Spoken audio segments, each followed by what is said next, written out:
అస్సలాముఅలైకుం friends. ఈరోజు అరటికాయ మామిడికాయ కర్రీ అయితే చేస్తున్నానండి. ముందుగా అయితే ప్యాన్‌లో కొంచెం ఆయిల్ వేసుకొని, కొంచెము ఆవాలు, జీలకర్ర, కొంచెం మెంతులు వేసుకోవాలి. తర్వాత ఆనియన్స్ వేసేసుకొని, కొంచెము కరివేపాకు కూడా వేసుకొని, మొత్తం అయితే బాగా ఫ్రై చేసేసుకోవాలండి.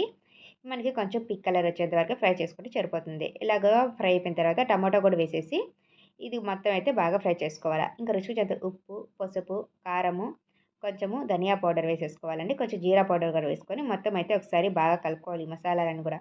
ముందుగా కట్ చేసుకున్న బనానా గడ్డ వేసేసుకొని మామిడికాయ ముక్కలు ఒక మీడియం సైజ్ మామిడికాయ అయితే తీసుకునండి. మొత్తం అయితే ఒకసారి బాగా కలుపుకొని మనకి ఇంకా గ్రేవీ కన్సిస్టెన్సీకి ఎంత వాటర్ కావాలో అంత వాటర్ అయితే వేసుకోవాలండి. ఎక్కువ వాటర్ అయితే ఏం పట్టదు. 1 కప్ అయితే వేసుకుంటున్నాను. ఈ కర్రీ అనేది మనకి కొంచెం ముద్దగా ఉంటుంది కాబట్టి అందుకే నేను ఎక్కువ వాటర్ గ్రేవీగా లేదండి. మనకి మామిడికాయ బనానా మొత్తం అయితే బాగా కుక్ అయిపోయింది కదా! ఇంక ఫైనల్‌గా కొంచెము కొత్తిమీర వేసేసి దించేయడమే. మన ఛానల్‌ని ఎవరైనా ఫస్ట్ టైమ్ చూస్తుంటే సబ్స్క్రైబ్ చేసుకోండి ఫ్రెండ్స్. అలాగే లైక్ కూడా చేయండి ఫ్రెండ్స్. బాయ్.